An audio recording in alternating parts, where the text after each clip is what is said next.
When I was a kid, maybe around 8 or 9 years old, my family moved into this old house in a quiet little town, surrounded by woods and long, empty roads. One of those houses where the floorboards groan under your feet, and the air always feels still. My bedroom was small, with a window facing the backyard, tall trees swaying like they were whispering secrets to each other. But the thing that scared me the most wasn't outside. It was the closet. Yeah, the closet. That old built-in thing made of dark wood. The doors never shut properly, always slightly ajar, like it was watching me. For the first week, nothing really happened. I just felt uneasy, like I wasn't alone in that room. But in the second week, I started to hear them, whispers. Background hum intensifies slightly, almost like breathing. At first, I thought it was the wind, or maybe my parents talking downstairs. But these whispers were coming from inside the closet. I pressed my ear against the door one night. What I heard made my skin crawl. Faint voices, mumbling, like someone was reciting something over and over. He knows you're listening. It's in the walls. It's in the wood. By the third night, I couldn't take it anymore. I told my mom. She just smiled, said I was dreaming, told me I had too much imagination. She even opened the closet, showed me there was nothing there. But I knew. It didn't like when she opened. The whispers started earlier after that. As soon as I got in bed, I'd hear them. Not just from the closet anymore, but from the walls, the floor, even my pillow.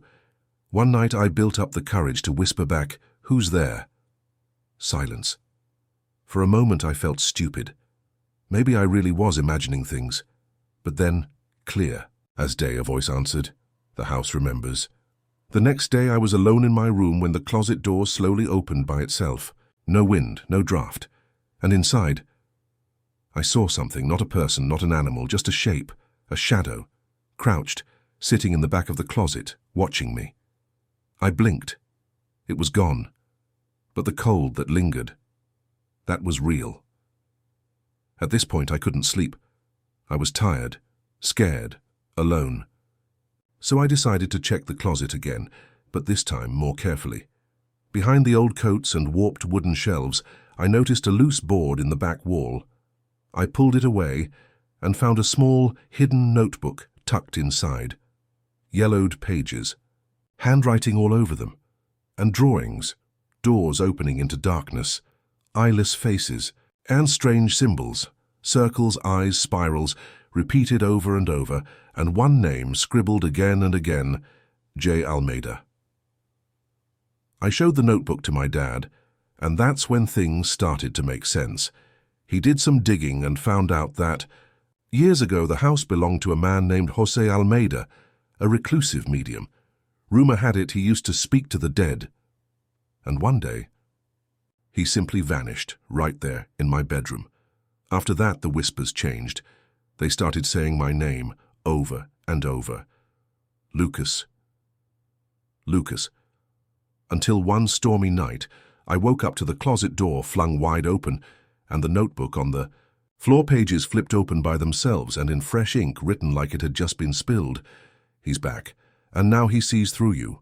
After that night, the one with the message in the notebook, I stopped sleeping completely. I kept the closet shut with a chair wedged under the handle, but every morning, somehow, it would be open again, always just enough to see the darkness inside, and every morning I'd find more writing in the notebook. Messages I didn't write, pages I hadn't seen before. They weren't just whispers anymore, they were instructions, warnings. One page said, "He was never gone, only waiting." Another, "Don't speak his name out loud. That's how he finds you." Tried to ignore it. I stopped opening the notebook. I even tried sleeping in the living room, but the whispers followed me. They were in the mirrors, in the pipes, in the silence between thoughts. One night I caught my reflection moving out of sync just for a second. It smiled. I didn't. That was when I realized whatever was in the closet, it wasn't staying in the closet. The worst night was a Friday. I remember because I didn't go to school the next day. I woke up, not in my bed, but on the floor. The closet door wide open, the chair gone, and the notebook was in my hand. But it wasn't writing anymore, it was a drawing through me. The pen moved on its own, clutched in my fingers. I couldn't stop it. It scribbled something over and over, a symbol, a spiral with an eye at the center, and then a sentence. The veil is thinner here. I showed it to my dad again. This time he didn't brush it off. He looked afraid. He went back online, found an old forum for paranormal researchers, and posted the symbol. A few days later, someone replied anonymously. No profile picture, no name, just one sentence. That's the mark of the watcher. If it's in the closet, seal it. If it's in the walls, leave the house. We didn't wait. That night, my dad nailed the closet shut. 6 heavy boards, sealed with crosses and salt. We thought it would be over. We were wrong. The next night, the boards were broken, split like someone or something had pushed out from the inside, and burned into the wood above the doorframe was that same spiral symbol. And the word home. That's when things escalated. My dog stopped going near my room. Lights in the house would flicker when I walked by, and at night I'd see shadows crawling along the hallway, long arms stretching just beyond the light. I started sleepwalking again. Every morning I'd wake up with dirt under my nails, sometimes standing at the closet, even though it was sealed again. And then came the night where I saw him. I wasn't dreaming. I woke up and saw someone, standing in the corner of my room, not in the closet, but outside it now. Tall, motionless, head tilted, his eyes were completely black. No whites, no pupils. And when he opened his mouth, I didn't hear a voice. I heard every whisper I'd ever heard, all at once. It was like 1,000 voices screaming inside my mind. I fainted. When I came to, I was outside, in the backyard, barefoot, bleeding slightly from my nose, and carved into the dirt beneath me was the spiral. After that, my parents finally agreed. We had to leave the house. But I knew, deep down, it wouldn't be that easy, because whatever was in the closet wasn't attached to the house anymore. We left the house the next day. My parents packed in a panic, not even locking the door behind us. I thought that would be the end of it, but the whispers followed. Not constantly, just enough to remind me I hadn't escaped. The first night in the new place was quiet. Too quiet. I barely slept, kept the lights on. But around 3:17 a.m., always 3:17, I heard it. Lucas. It came from my closet, a new closet, in a new house, but the voice was exactly the same. I screamed. My dad rushed in, checked the room, nothing. But I knew, I could feel it. It wasn't about the place anymore, it was about me. A few nights later, I went back to the notebook. The one I'd brought with me, stupidly, like a cursed souvenir. There were new pages, filled with writing I hadn't done. One of them told the truth I hadn't seen until then. You are the medium now. He chose you. That's when I remembered something the anonymous poster said online. If it's in the walls, leave the house. But what if it wasn't in the walls anymore? What if it was in me? I had to know the full story. So I went back to the original house. It had been abandoned since we left. Windows broken, weeds overgrown.